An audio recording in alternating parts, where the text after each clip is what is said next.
Il y a des locataires qui sont juste des casse-pieds. Ah, je te montre par exemple celui-ci, tu vois, il est rentré ici au mois de mai, donc mai, juin, juillet, août, octobre, novembre, voilà. Donc tous les mois, il a un truc, il a un problème, il a un truc à me dire, il veut me signaler un truc.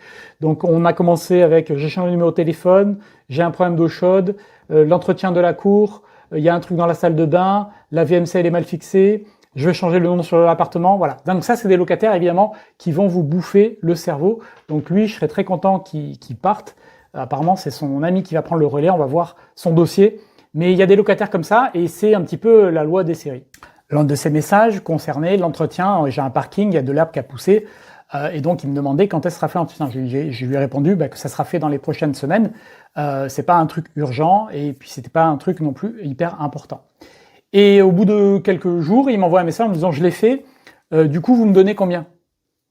Je lui dis c'est pas à vous de le faire, donc je ne vais rien vous donner. Merci de l'avoir fait, mais c'est pas à vous de le faire. Et puis si vous voulez le faire, il vaut mieux qu'on se mette d'accord avant. C'est pas après coup qu'il faut me demander combien je donne.